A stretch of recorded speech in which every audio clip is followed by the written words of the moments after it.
Olá, sexto ano. Vamos dar continuação hoje ao capítulo 1 da nossa apostila de ciências. Nós estamos falando sobre os sentidos do corpo humano. Hoje nós vamos falar sobre o sentido da gustação. A gustação, também chamada de paladar, é o sentido que nos permite sentir o gosto dos alimentos.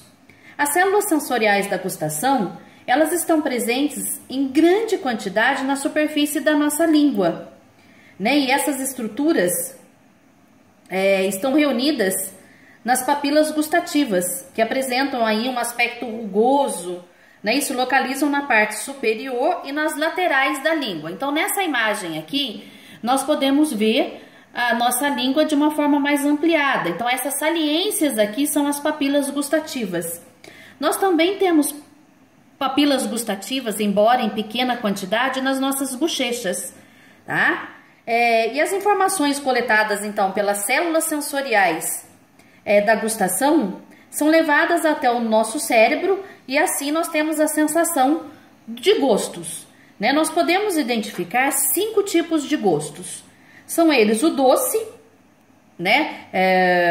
Percebido aí em alimentos que contêm açúcar, o salgado, o amargo, percebido em alimentos como jiló, o almeirão, a alcachofra, o café sem açúcar, tem esse sabor amargo.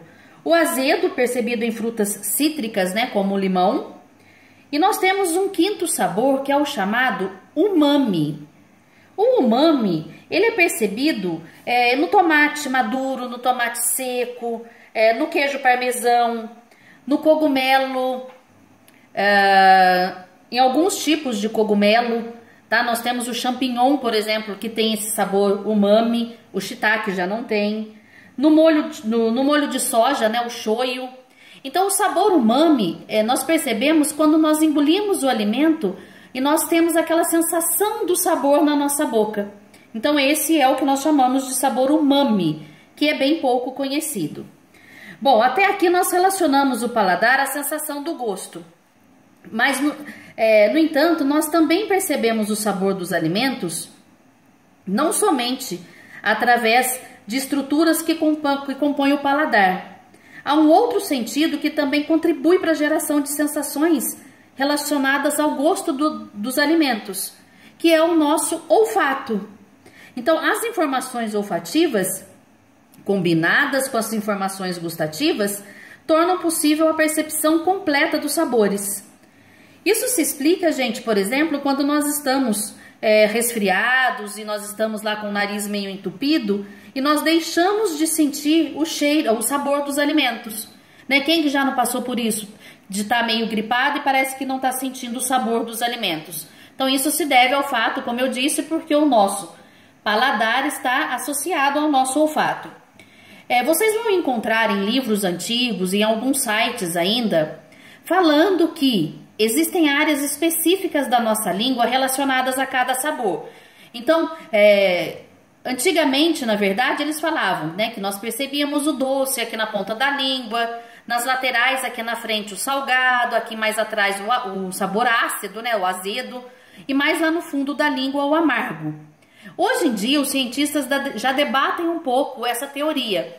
Na verdade, hoje eles falam que nós sentimos todos os sabores por toda a língua, tá? Então não existe mais uma área específica para isso.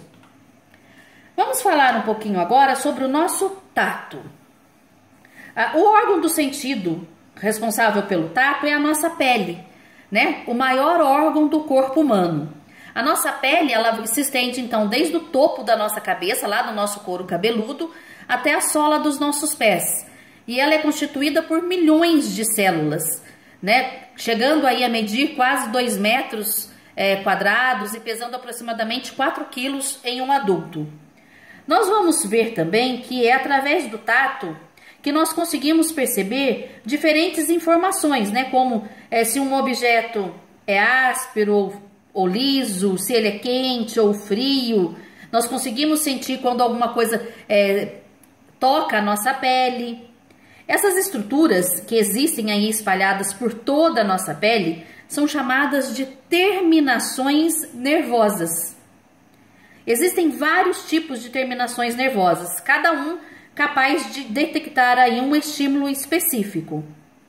E assim como acontece com os sentidos do olfato e da gustação, as estruturas sensoriais da pele, elas também se comunicam com o cérebro central, lá na região do nosso sistema nervoso central, que vai interpretar essas informações e gerar as diversas sensações. Essas terminações nervosas, gente, relacionadas ao tato, elas não estão distribuídas de forma uniforme por toda a extensão da pele. Então, existem algumas áreas do nosso corpo que são mais sensíveis do que outras, tá? Então, um exemplo que eu trouxe aqui é o porquê das pessoas que têm deficiência visual usarem a ponta dos dedos, né, para fazer essa leitura em braille. Exatamente porque na ponta dos dedos existe uma quantidade maior de terminações nervosas. Essa região é mais sensível, tá? Então, por isso que eles usam a ponta dos dedos para fazer a leitura. Quando vocês passam um lápis, por exemplo, na palma da mão e na parte de trás da mão, vocês vão perceber que a palma da mão ela é muito mais sensível que a parte de trás. Ou a palma da mão é muito mais sensível do que algumas regiões do nosso pé. Isso porque nesses locais existe o maior número de terminações nervosas. Vamos falar um pouquinho agora sobre a audição. Tá? Eu vou fazer uma pequena pausa e já volto para dar continuidade a esse capítulo.